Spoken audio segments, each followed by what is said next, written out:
नमस्कार भक्तांनो, जिज्ञास स्पिरिच्युअल चॅनलवर आपले स्वागत आहे. आज आपण पवित्र अधिक मासाच्या निमित्ताने विशेष कथा ऐकणार आहोत. ही कथा श्रद्धेने आणि मन लावून ऐका. मग कथा सुरू करा. कथा पूर्ण ऐका, अर्धवट सोडणे योग्य नाही. अध्याय 23. उपवासाचे महात्म्य. विप्रसेवेचे महात्म्य. लक्ष्मी म्हणाली, मला आपण स्नानाचे महात्म्य सांगितले. अधिक मासात 1 दिवसाआड 1 दिवस उपवास करण्याचे फल काय? असा उपवास कोणी केला त्याचे फळ त्याला काय मिळाले ते सांगाल काय? मला ऐकण्याची उत्सुकता आहे. विष्णू म्हणाला, होय, त्याला एकांतर उपवास म्हणतात. त्याचे फळ अलौकिक आहे. एक कथाच मी सांगतो. विंध्य पर्वतात अमरकंटक म्हणून एक स्थान आहे. तेथे अनेक सिद्ध लोक आत्मानंदात मग्न होऊन राहतात. तेथे एक नदी उगम पावून अनेक पर्वतांना ओलांडीत पश्चिम समुद्राला मिळते.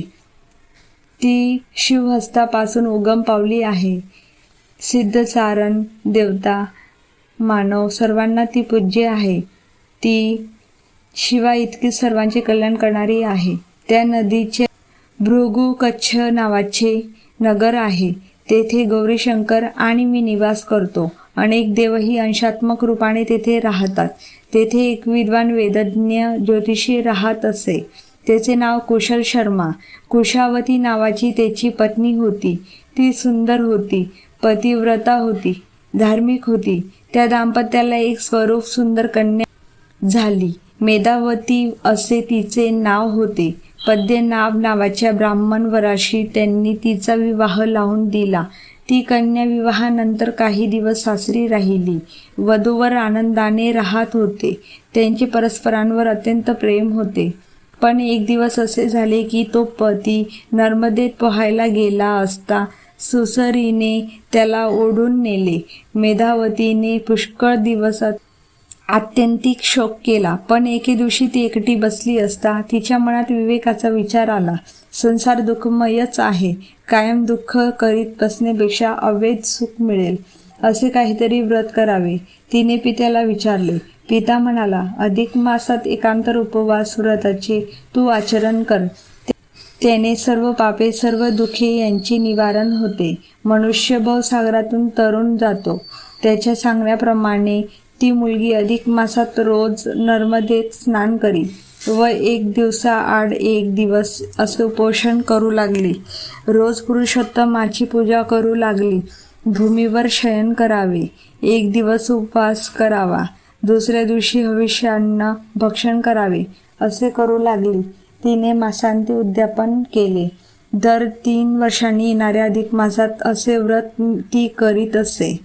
ती कालांतरे वृद्ध झाली, कृश झाली. तिने विरक्त होऊन 1 दिवस नर्मदा नदीत आपला देह विसर्जन केला. शिवदूतींनी तिला कैलासावर नेले. ती पार्वतीची सखी म्हणून तेथे पुष्कळ काळ राहिली. ती देवी विशालाक्षी म्हणून काशी येथे येऊन राहिली. विष्णू पुढे म्हणाला, अधिक मासात दिवसा उपवास करून नक्त म्हणजे रात्रीच्या पहिल्या प्रहरात भोजन करण्याचे व्रतही उत्तम फलदायी आहे. त्या मेधावतीची एक मैत्रीण होती. कोमला असे तिचे नाव होते. तिने असे व्रत केले व तिला कैलासात गौरीच्या सान्निध्यात निवास करण्याचे फल मिळाले. नंतर ती काशी क्षेत्रात मंगला गौरी नावाने देवी रूपात येऊन राहिली. असा हा अधिक मास सर्व दुःख हरण करणारा आहे. त्याचा महिमा शंकर व कामदेव किंवा मीही पूर्णपणे वर्णन करू शकत नाही.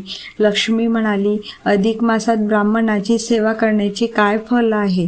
ते कोणाला कसे मिळाले ते कृपा करून सांगावे. विष्णू म्हणाला, सांगतो, ऐक. भारतात विराट नावाचा एक देश आहे. तेथे धार्मिक लोक स्वधर्माचरण करून राहत होते. तेथे महापूर नावाचे नगर आहे. ते सह्याद्री पर्वतात आहे. ते परशुरामाची माता रेणुका हिचे निवासस्थान आहे. भगवान शंकरही अंशात्मक रूपाने तेथे असतात. त्या नगरात धनदास नावाचा एक श्रीमंत पण अत्यंत सेवाभावी व नम्र असा शूद्र राहत होता. तो स्वतः विप्र सेवा करीत असे. घर अंगण स्वच्छ ठेवणे, वस्त्रे धुणे, नाना प्रकारची कामे करणे हे सर्व तो करी. त्याची पत्नी त्या ब्राह्मण पत्नीची सेवा करी. ती पतीला सर्वथा अनुकूल होती. तो धनदास त्या विप्राची सेवा करताना आपले धनही खर्च करी. स्वतःवर कोणतेही दुःख वा संकट आले तरी ते दाम्पत्य बोलून दाखवित नसे. अधिक मासात तर धनदास व त्याची पत्नी यांनी त्या विप्राची व त्याच्या पत्नीची पूर्णपणे व अत्यंत आदराने सेवा केली. पण पुढे काय झाले? तो वृद्ध झाला, तो रोगी झाला, त्याचे शरीर विकलांग झाले. कुष्ठरोग्याला समाज बहिष्कृत करतो तसा त्याला लोकांनी दूर केला. त्याला जीवन नकोसे झाले. पूर्वकर्म भोगणे प्राप्त होते. योगायोग असा की एके दिवशी एक सिद्ध योग्याने त्याला असे सांगितले की तू व तुझी पत्नी उद्या हा देह सोडून स्वर्गात जाल. दिव्य विमान तुम्हाला न्यायला येईल. ते ऐकताच धनदासाला आनंद झाला. त्याने आपल्या संपत्तीचे 3 भाग केले. एक भाग आपल्या मुलाला दिला, दुसरा भाग आपला दोन्ही कन्यांना दिला आणि तिसरा भाग तीर्थक्षेत्रात जाऊन तेथील ब्राह्मणांना दिला. कोट्यवधींची संपत्ती त्याने वाटून टाकली व दुसऱ्या दिवशी ते दाम्पत्य मरण पावले. सिद्धाने सांगितल्याप्रमाणे विमान आले व ते दाम्पत्य दिव्य देहाने स्वर्गात गेले. हे इंदिरे, त्या शूद्राचे अनेक जन्मांचे पाप नष्ट झालेच होते. ते भोगायचे राहिले होते. ते कुष्ठरोगाच्या रूपाने फेटले. विप्रसेवेचे पुण्य म्हणून त्याला स्वर्ग प्राप्त झाला व त्याला पुन्हा जन्म घ्यावा लागला नाही. वाल्मिकी दृढन्वा राजाला ह्या पूर्वकथा सांगत होते. अधिक मास महात्म्य अध्याय 23 समाप्त. ही अधिक मासाची कथा तुम्हाला आवडली असेल तर लाईक, शेअर आणि सबस्क्राईब नक्की करा. जर तुम्ही ही कथा दुसऱ्यांना शेअर केली व त्यांनी ही कथा ऐकली त्याचेही पुण्य तुम्हाला मिळेल. ओम नमो भगवते वासुदेवाय. ओम नमो भगवते वासुदेवाय.